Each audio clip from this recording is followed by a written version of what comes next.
Peuple révolutionnaire du Grand Sahel d'Afrique et du monde, bonjour à vous.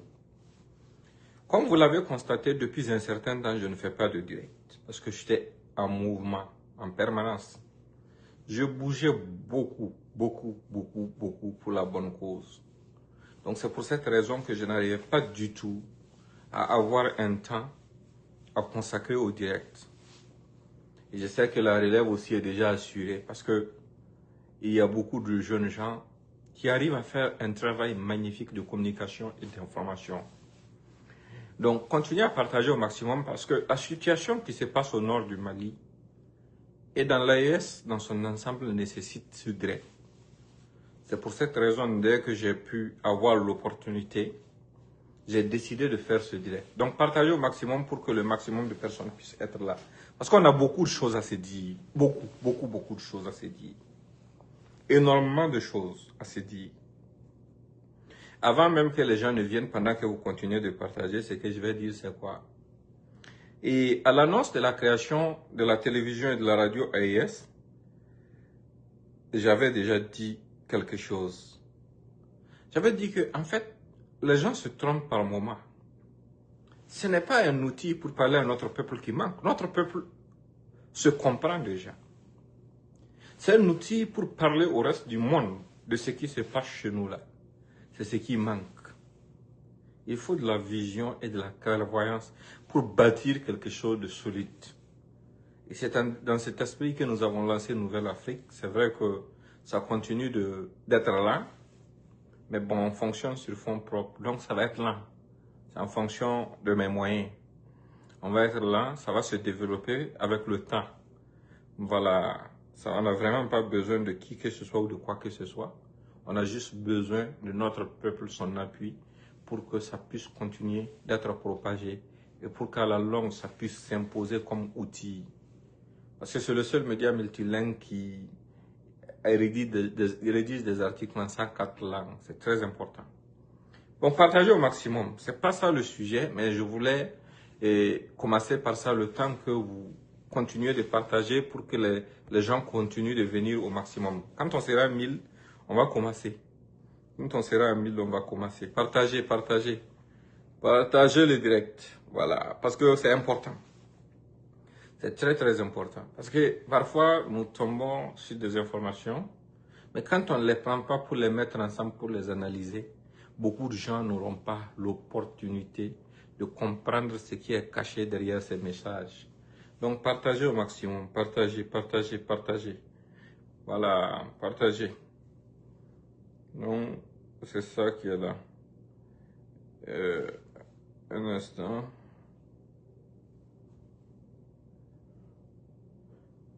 Voilà. Donc, peuple révolutionnaire du Grand Sahel, d'Afrique et du monde, rebonjour. Vous suivez très bien ce qui se passe au nord du Mali comme situation. Vous la suivez très bien. Mais comprenez une chose, ce n'est pas différent de ce qu'on a passé le temps à vous expliquer. Je vous ai toujours dit que l'objectif de ces gens, c'était de nous asservir. Et tout ce que j'ai dit de par le passé, que les gens n'ont pas compris, est en train de s'avérer vrai. Parce qu'eux-mêmes sont en train de confirmer ce qu'on a dit. De par le passé, j'avais fait une remarque. J'ai dit que ces gens ont égaré certains de nos frères. Ils les ont égarés en essayant de nous diviser, de diviser nos communautés, d'amener des gens de chez nous pour déguerpir leur propre village. Le déguerpissement de leur propre village répond à quel besoin d'islamisation? Aucun. Ça libère la place pour le grand remplacement. Et je l'ai dit à plusieurs reprises. Ils sont venus nous le confirmer. On revient sur ce que vous avez déjà vu certainement. Sur cette vidéo. Sur cette vidéo où le soi-disant porte-parole d'un narco-terroriste dit ceci. Un instant.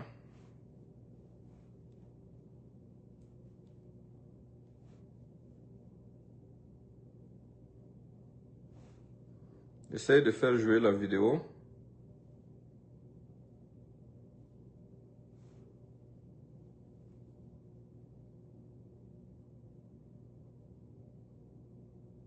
Un instant, je vais essayer de faire jouer la vidéo.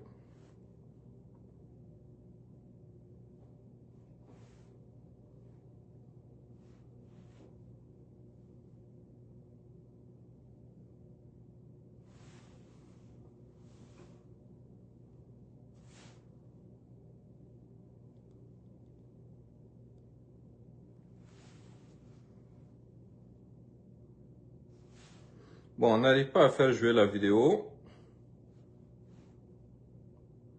Bon, comme je sais que beaucoup d'entre vous ont déjà vu la vidéo. Vous savez aussi Voilà. que depuis 2012, Voilà, ça vient. vous savez aussi que depuis 2012, C'est celle-là, là. il y a eu beaucoup d'incidents entre nous et les JNIM. Le dernier a été en 2024 où il y a eu de l'accrochage, où il y a eu mort d'âme sur la frontière de la Mauritanie. Oui, en 2012 d'ailleurs. Voilà, ouais, je rappelle. Vous avez été évincé par les Exactement. djihadistes Et en 2024, je rappelle aussi qu'il y a eu l'accrochage à côté dans la forêt de Wakado, à côté de la frontière de la Mauritanie. Oui. Depuis le moment, il y a une initiative qui a été menée par les chefs de tribus, des chefs de communautés et des notabilités et les cadres de l'Azawad. Ils ont dit que tous ces enfants, toutes ces victimes qui s'entretuent entre ces deux organisations sont de ces mêmes communautés. Tous ces enfants, toutes ces victimes qui s'entretuent. Voilà, c'est la partie que je voulais commencer avec. Partager au maximum. Là, il confirme ce que j'ai dit. Il dit que, au tout début, entre le JNIM et eux, au niveau des soi-disant séparatistes, ils se combattaient, mais que des leaders communautaires chez eux s'étaient levés pour organiser un dialogue pour dire que ils sont en train de s'entretuer alors qu'ils sont tous de la même communauté. D'arrêter ça. Est-ce que vous avez compris? Mais c'est d'une gravité extrême. Combien de villages Peuls ont été déplacés par des jeunes qu'ils ont utilisés? Quand vous rentrez au nord du Burkina Faso et puis au centre du Mali, combien de villages Peuls ont subi la foudre terroriste? Des villages entiers même, ils ont essayé de les exterminer. On prend par exemple le cas de Solhan, les massacres de Seitanga et autres. Donc, eux, ils peuvent se retrouver entre eux sur la base communautaire pour s'entendre et vous pousser, vous, à vous entretuer, à tuer vos propres frères. C'est quoi le projet de cette affaire? Ça, c'est pas trop grave par rapport à ce qui vient, même si c'est déjà grave. On continue. Partagez, hein? Tous ces enfants, toutes ces victimes qui s'entretuent entre ces deux organisations sont de ces mêmes communautés. Donc nous, notre aujourd'hui coordination tactique pour faire face à l'ennemi n'est avec les JNIM qui dans l'Azawad et sont composés que des Azawadiens. Donc nous, notre aujourd'hui... Voilà. Il dit que aujourd'hui, leur coordination tactique avec les JNIM pour attaquer le nord du Mali qu'il appelle Azawad, puisqu'Azawad n'existe pas, que ce n'est qu'avec le JNIM de ces œufs qui est constitué de communautés de ces œufs. Est-ce que vous comprenez la gravité de cette affaire? Donc, en fait, déjà, ils ont créé un autre JNIM. Ça veut dire le JNIM de ces œufs, qui ne ressemble pas aux autres. Mais attendez, avant qu'on continue, ils ont été très clairs. Ils ont été très clairs depuis longtemps sur leurs ambitions et leurs objectifs.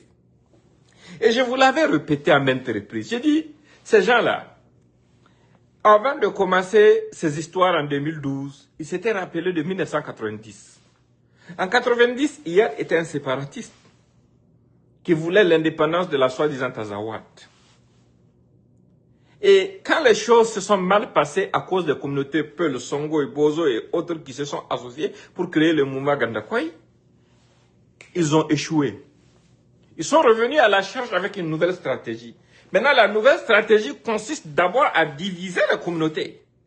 Ils ont commencé d'abord chez les Sonraï pour dire « Ah non, vous voyez, vous les Sonraï là, vous êtes nos cousins, on vit ensemble, donc il ne faut pas vous laisser faire, on est en train de vous massacrer. » Les Sonraï ne les ont pas suivis.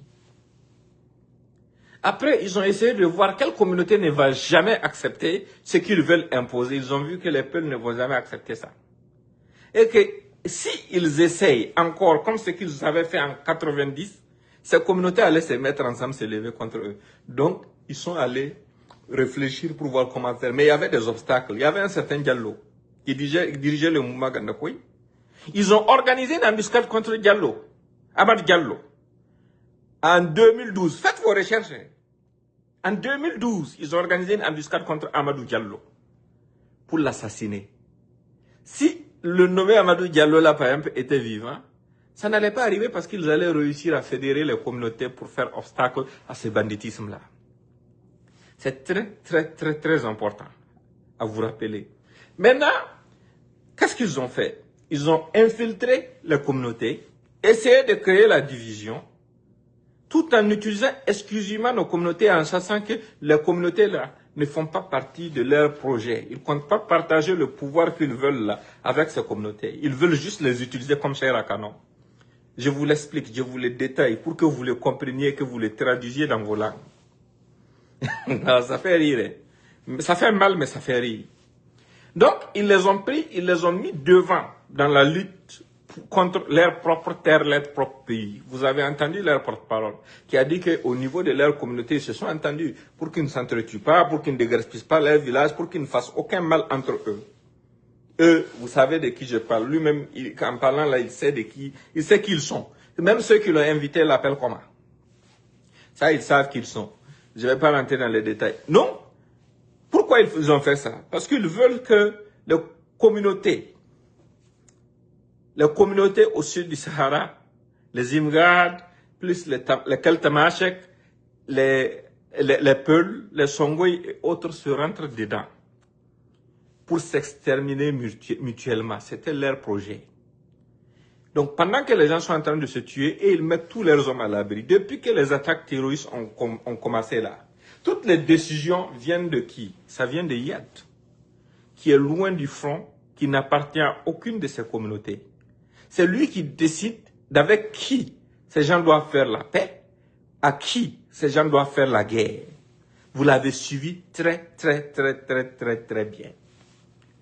C'est lui qui a toujours décidé de ça. Et c'est lui qui a décidé qu'il n'y aurait pas d'attaque contre lui, ses semblables. Mais que les gens peuvent aller déguerpir leur propre village, tuer leurs propres cousins, miner les routes qui mènent vers leur propre village, de telle sorte qu'on ne peut pas amener de la nourriture à Seba sans convoi. On ne peut pas amener de la nourriture, des médicaments à Djibo sans convoi. Il faut se sacrifier pour ça. Donc c'est le jeu qu'il a joué comme ça. Tout dépend maintenant de lui. Et pendant ce temps, ce sont nous, nos propres frères, qui sont en train de tuer leurs propres frères. Pendant qu'on est en train de diminuer notre nombre là, eux, ils sont en train de grossir leur nombre, ils sont en train de se reproduire, ils sont en train de prospérer, ils ont leurs animaux, ils ont tout ce qu'ils ont. Et chez vous, on vous fait voler les animaux des vôtres, que vous allez encore aller les remettre.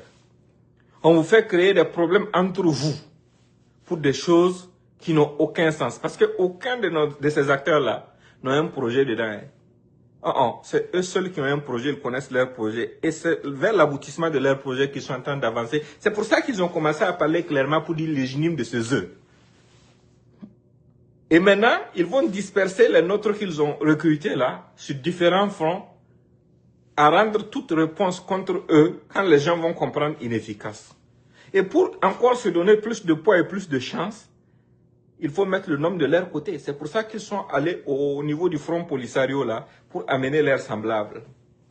Quand les gens réfléchissent même là-haut, vous avez vu les images qu'ils ont diffusées des soi-disant kamikazes qui sont allés à Bamako. Vous avez vu à quoi ressemblent ces kamikazes? Est-ce que vous avez vu l'un d'entre eux parmi ces kamikazes? Il n'y en a pas. Et tous se sont concentrés de l'autre côté, au nord, là où la frontière algérienne est proche, où si ça chauffe, ils peuvent rentrer.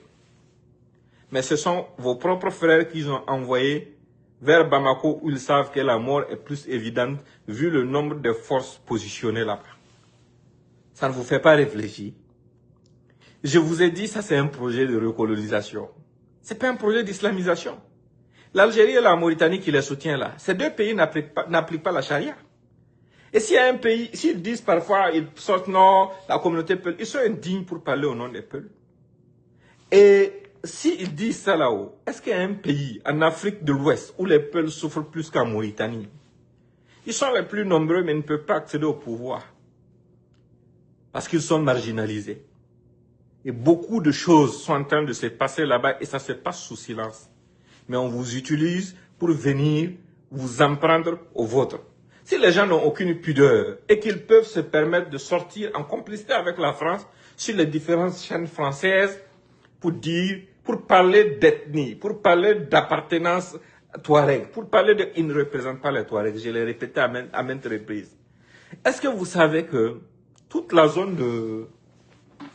toute la région de Kidal, c'est pas la ville de Kidal, hein, l'ensemble de la région de Kidal là, l'ensemble de la région de Kidal compte 83 192 habitants. 83 000 habitants, toute la région. Alors, ces 83 000 là même là, ces gens qui sont là, qui se réclament indépendantistes là, ils ne sont même pas la majorité parmi les Touaregs. Ils sont une minorité même de la minorité. Donc, ça doit nous faire réfléchir. Ils vont venir vous flatter avec des belles paroles. Koufa, ils l'ont eu. Ils l'ont pris, ils lui ont donné une femme, ils pensent que lui, il est devenu comme eux. Mais le moment venu, il va s'en rendre compte. Mais ça va être tard. Mais c'est à nous de réfléchir et de nous poser les bonnes questions. Pourquoi on va continuer éternellement à s'entretuer, à s'entredéchirer pour atteindre quel objectif? Pour quel projet? Que ce soit Peul, Songoï, que ce soit Keltamachek, que ce soit Bozo, que ce soit Dogon, nous sommes tous les mêmes. Que ce soit Imrad, nous sommes tous les mêmes. Nous sommes tous les mêmes. On doit se rappeler de l'essentiel. Ces gens vous ont dit que c'était pour la religion qu'ils étaient en train de se battre. Aujourd'hui, ils vous dirigent de toutes les attaques terroristes qu'il y a sur nos terres là. Vous voyez, quand on voit le corps là, c'est rare de voir le corps d'un de ces gars-là là-bas. Ce sont nos propres frères dont on voit le corps. Est-ce que vous les avez déjà vus faire une attaque terroriste et faire une vidéo où c'est eux seulement qui sont dedans en train de parler dans leur langue? Non, je vous l'ai expliqué. Pourquoi ils font que ce soit des jeunes Peuls, même si ce n'est pas seulement les Peuls qui sont dans le terrorisme, pourquoi ils font que ce sont les jeunes Peuls seulement qui se montrent? C'est pour pouvoir augmenter la haine des gens contre la communauté Peul. Et plus la haine des gens, va s'augmenter, plus les divisions vont s'accentuer et plus les erreurs vont être commises. C'est ça qu'ils ont toujours souhaité. Et je vous l'ai dit, quand certaines de leurs organisations avaient commencé à parler de massacres et autres récemment là, c'est vrai, il y a eu des erreurs de par le passé qui sont du tout inacceptables. Et c'est par la mauvaise gestion de ces erreurs, par les politiques du passé là, que les choses se sont aggravées. Ce qui s'est passé à Yirgou, par exemple, c'était inacceptable et c'était mal géré. Il y a eu des erreurs, mais qu'aujourd'hui, les dirigeants actuels travaillent à corriger, jour et nuit. Mais il faut que les uns et les autres comprennent qu'ils sont engagés sur un chemin qui est sans issue. Ce chemin-là, ils sont en train de l'emprunter contre eux-mêmes. Je l'ai répété à plusieurs reprises. Ces gens qui vous utilisent, ils ont leur bétail tranquille. Leurs enfants sont inscrits dans des écoles en Mauritanie, en Algérie et autres. Leurs femmes sont en sécurité. Certains de vos leaders là même, ce sont des armées de ces pays, Mauritanie, Algérie, qui les protègent quand ils vont sur ces territoires. Pendant ce temps, vous videz vos propres greniers, vous videz vos propres champs, vous volez votre propre bétail, vous incendiez vos propres villages, vous minez les routes qui mènent vers les villages où se trouvent vos parents, vos cousins, vos oncles, de telle sorte qu'on ne puisse même pas leur apporter des médicaments et des vivres. Et vous pensez que vous êtes en train de faire du mal à qui? À qui? À vous-même. Ils vous ont montré le projet et je vous jure par Allah subhanahu wa ta'ala qui m'a créé que si vous ne prenez pas le taureau par les cornes en vous dissociant de ces gens-là, bon, ceux qui auront la chance de survivre, c'est eux qui auront la chance de regretter. Parce que ce qu'ils sont en train de préparer là, c'est ça qu'ils ont dévoilé. Ils vous l'ont montré. Et vous l'avez vu, vous êtes témoin, vous-même qu'ils ont embarqué là. Vous êtes sur le terrain, vous connaissez la situation. C'est vos propres localités, regardez partout, et prenez une carte et regardez partout où le terrorisme sévit. La majorité des victimes là, c'est qui? C'est les propres communautés Peul là. Combien de villages Peul ont complètement disparu de la carte au Burkina Faso?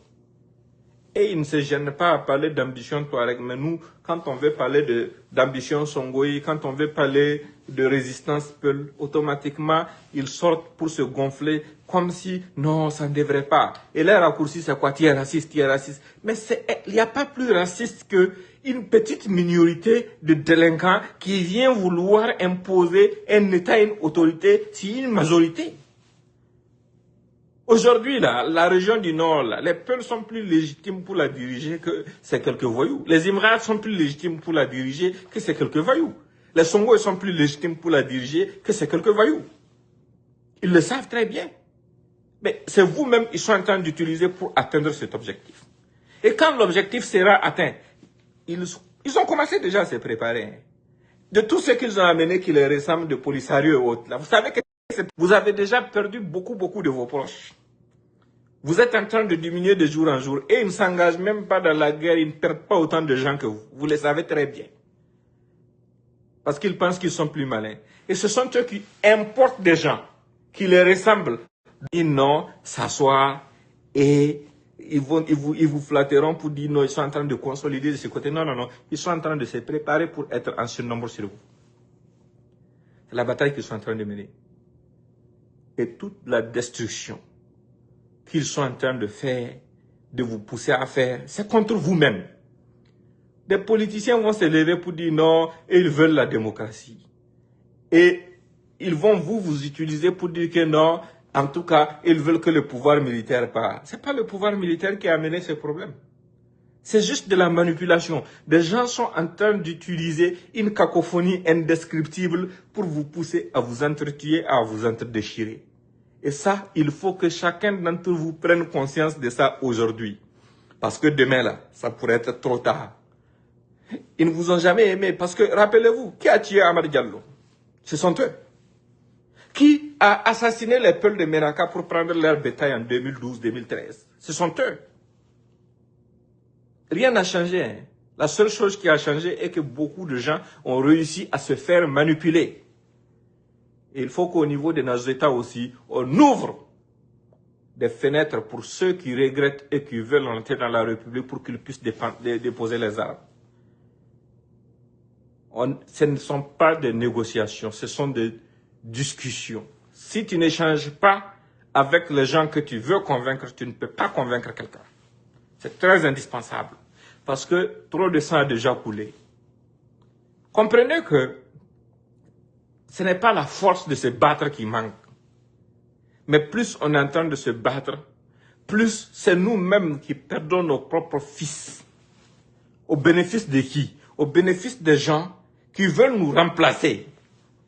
Dès que le Front Polisario a perdu son soi-disant territoire et que le monde a commencé à reconnaître ça au profit du Maroc, ce sont eux qui sont en train de prendre pour amener maintenant sur vos terres que vous avez héritées de vos aïeux, là où vos empires ont précédé tout ce qu'il y a eu, pour installer des gens, et vous, ils vous flattent pour dire que c'est au nom de la religion qu'ils sont en train de faire ça, c'est du n'importe quoi. Quelle religion?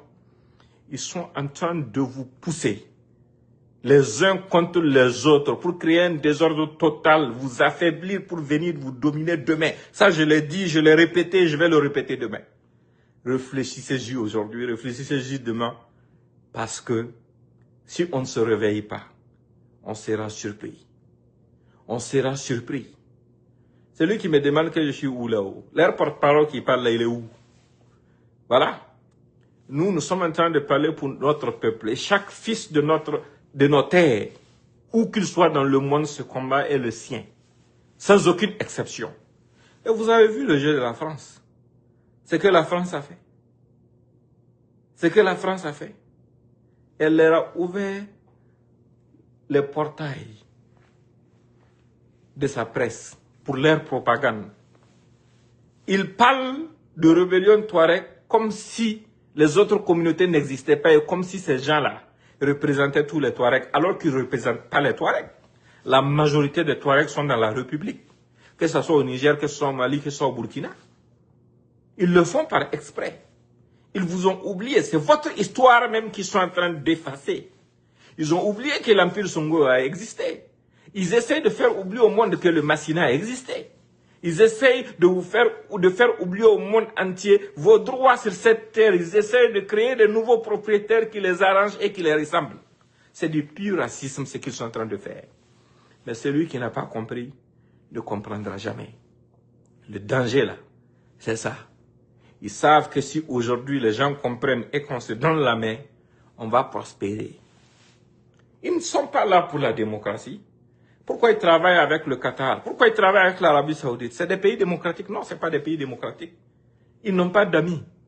Alors que c'est eux-mêmes qui interdisent le port du voile chez eux. Et ce sont eux qui soutiennent des gens qui disent qu'ils veulent instaurer la charia ailleurs. C'est du mensonge. Quelle charia? L'Algérie, la Mauritanie, ils appliquent quelle charia? Jamais.